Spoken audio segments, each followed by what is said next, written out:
Agora eu vou dar início ao fechamento da nossa tutoria, que era sobre bronquiolite, grupo e coqueluche.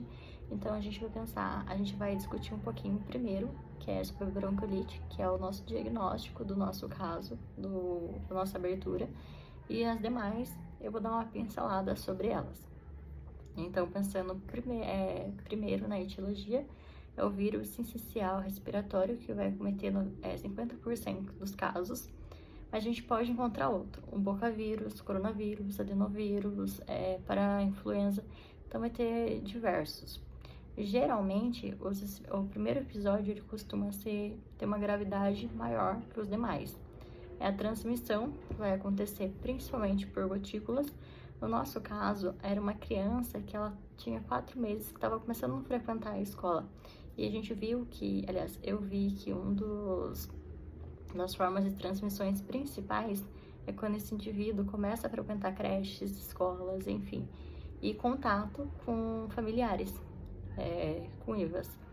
Os fatores de risco foi muito engraçado pesquisar, que deu certinho com o nosso caso, que era um paciente prematuro, baixo peso, fumava de forma passiva, abaixo de 12 semanas, se eu não me engano ele tinha poucas semanas, não me recordo direito, mas eu lembro que vários desses deu, no nosso caso, desnutrição, também é um fator de risco, imunodeficiência, sexo masculino, cardiopata, então esses são os principais fatores de risco. Pensando na fisiopatogênese, a gente pode classificar em dois momentos. A ação direta do vírus, então esse vírus ele vai fazer com que tenha uma instalação no organismo, vai ter uma ação citoplática do vírus no bronquíolos terminais, e tem a parte da reação imunológica, então vai ter a ativação do polimorfos nucleares, macrófagos e das reações inflamatórias, dos mediadores inflamatórios, que vai causar um aumento da permeabilidade endotelial, que vai fazer com que tenha o edema de mucosa, que é uma das coisas que vão desencadear. O quadro clínico desse paciente normalmente ele é autolimitado, na maior parte das vezes. Comumente que tenha casos leves, não seja tão comum uma forma mais grave.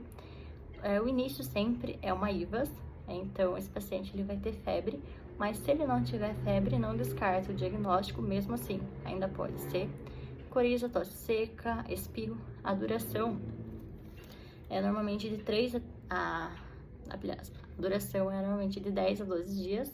A piora do quadro pode ser entre 3 e 6 dias, porque esse paciente pode ter um desconforto respiratório, pode começar com aquele chiado. E a tosse persistente que esse paciente vai ter, pode ser que ela dure mais de algumas semanas, não seja só nesse pequeno período. A gente vai ter alguns achados no exame físico desse paciente, por exemplo, sibilo, que vai ser quando o ar vai passar nesses bronquíolos terminais de uma forma causando um turbilhamento. O extratores fino, vai ser por causa da secreção nos bronquíolos terminais. O aumento do tempo expiratório vai ser por causa da dificuldade da expiração, por essas vias estarem mais fechadas. O gemido respiratório vai ser um mecanismo de defesa para que esse paciente tenha uma melhora da troca gasosa. Vai ter os sinais de desconforto respiratório, que eu falei que é quando um sinal de piora desse paciente, e a taquipneia. Nós iremos ter alguns critérios para fazer a classificação da gravidade desse paciente, mas eu acabei sintetizando para não mostrar as 4 colunas e tudo mais. A gente vai avaliar o desconforto respiratório, cianose, a desidratação, a hipoxemia. Na hipoxemia eu vi que tem uma divergência entre valores. Alguma literatura coloca 90 e alguma 92, então tem essa divergência. A toxemia, a apneia, a lactasia e a taquipneia acima de 70, e a letargia e a irritabilidade. Então a gente vai fazer uma pontuação para ver se é grau leve, médio ou grave. O diagnóstico normalmente é clínico, mas se a gente pedir um raio-x, a gente vai ver a insuflação desse paciente na imagem. Mas, como eu disse, o diagnóstico é clínico. O tratamento desse paciente vai ser de suporte, então vai ser existe o ambulatorial e o hospitalar. No ambulatorial, a gente vai pegar nos pacientes que estão em casos mais leves. Então, a gente vai recomendar a inalação de soro fisiológico, a lavagem nasal, o controle da febre. E a gente vai alertar para esses pais que eles saibam observar os sinais de piora desse paciente. Tive que parar para prender o cabelo quando não tô aguentando de calor. Então, como eu falei, vai ter a parte hospitalar e o tratamento ambulatorial. Ambulatorial, eu falei que são em casos mais leves, e o hospitalar são em casos mais graves. Normalmente, esse indivíduo ele vai ter mais comorbidades, então ele vai exigir mais cuidado, e normalmente eles são os indivíduos de idade semanal, vocês podem falar assim, mais de idade em quantidade de semanas menores, que é de 4 a 6 semanas. Então, a gente vai ter as medicações que a gente pode ser usada, a gente vai fazer uma hidratação, uma oferta de oxigênio, e a gente tem que tentar fazer o mínimo de manuseio possível e isolamento de contato. Então, esse é uma pincelada sobre a bronquiolite. Agora eu vou falar um pouco sobre a coqueluche. O agente principal o agente etiológico da coqueluche é o Bordetella pertussis. Ele vai ser um bacilo gram-negativo, encapsulado, tudo mais. O ser humano, na parte do ciclo, o ser humano vai ser o único reservatório dele. A transmissão acontece por aerosóis. Uma coisa muito importante da coqueluche, que é uma doença de notificação compulsória. Então, a gente sempre tem que fazer a notificação dos casos. Acomete adultos e crianças maiores, então já é diferente do nossa doença anterior, que comete mais crianças. A incubação é de 5 a 10 dias, mas pode variar de 4 a 21 dias.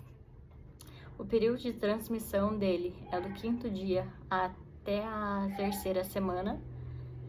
A fisiopatologia dele, a bactéria do coqueluche, ela é capaz de produzir adenosina. Essa adenosina ela vai se ligar ao cílio do endotélio respiratório e ela vai produzir toxinas. Aliás, essa bactéria também produz toxinas que vão fazer a paralisação dos cílios. Então, os cílios vão estar assim, e eles vão ficar mais, como que eu posso dizer, mais arqueado.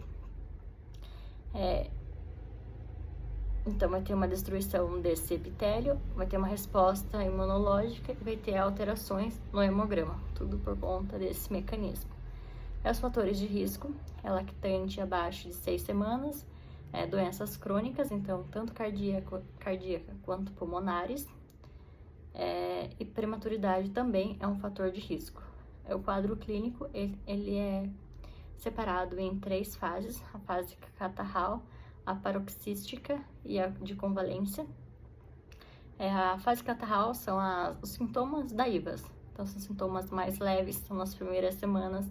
Ela vai durar na primeira e na segunda semana. Então, esse paciente vai ter febre mais baixa, uma tosse mais seca. Só que no final dessa fase pode ter uma intensificação dessa tosse, que vai fazer com que ele vá para a fase paroxística. Então, vai ser nas semanas subsequentes, da 2ª até a 6ª semana.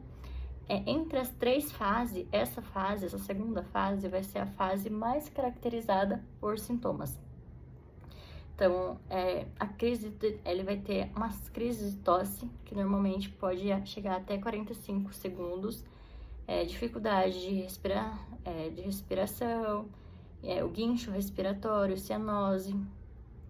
Em crianças maiores, vai ter como se fosse uma sensação de asfixia, e o olho pode ficar mais saliente e lacrimejante. Já na fase de convalência, depois, vai durar de 2 a 6 semanas. As tosses podem persistir, como no caso anteriormente, ela pode persistir até 3 meses. Então, elas vão cessar os paroxístico. O diagnóstico desse vai ser clínico e laboratorial. Então, no raio-x desse paciente, o raio-x de tórax dele vai ter a opacidade perihilaris, e o coração desse paciente vai ter como se fosse uns pelinhos em volta. Eles falam coração felpado. Isso aí vai ser por causa do infiltrado, por conta de toda a fisiopatologia. O raio-x, se esse raio-x estiver normal, não vai afastar o diagnóstico, então nós iremos ainda continuar com a suspeita. No hemograma vai ter leucocitose com linfocitose.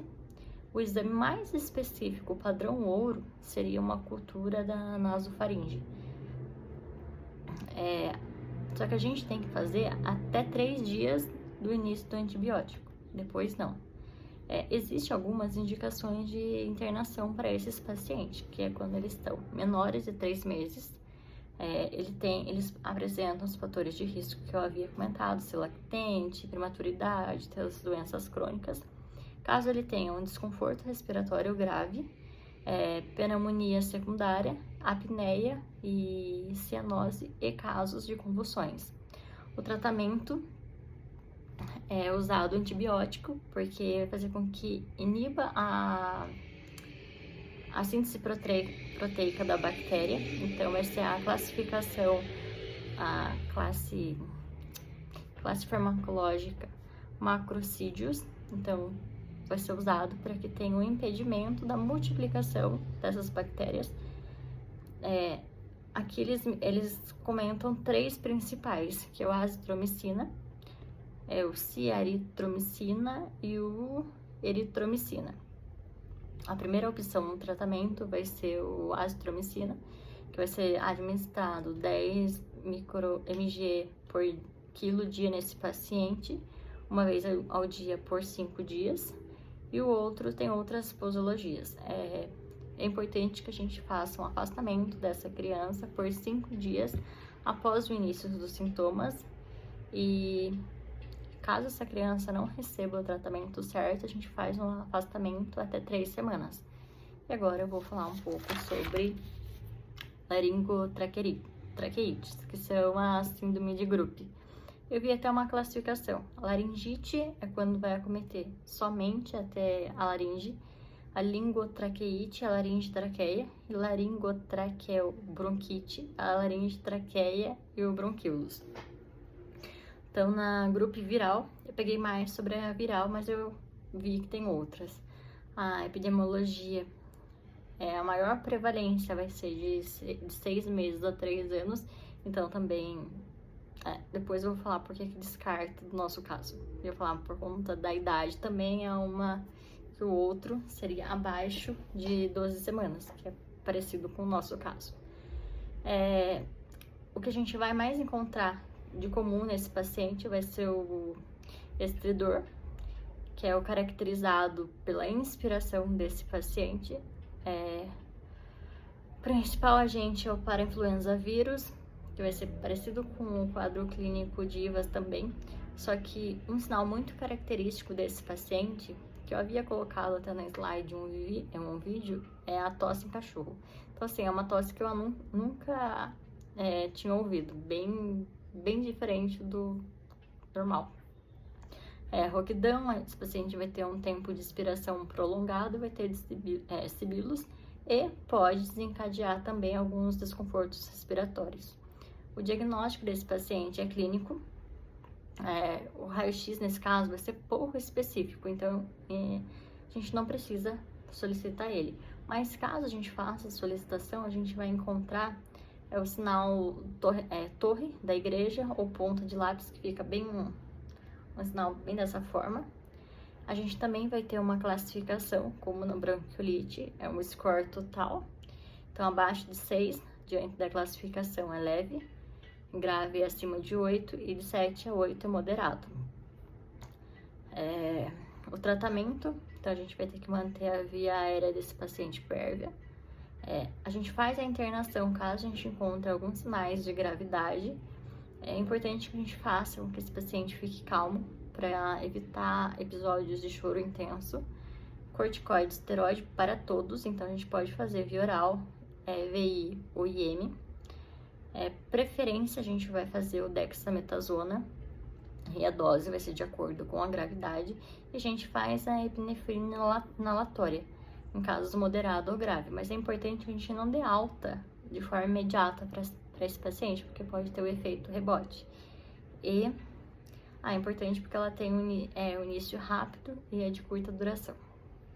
Eu havia pesquisado sobre a grupo membranosa e a grupo espasmódica, mas eu vou deixar pra gente comentar em outro momento, para não ficar um vídeo muito extenso.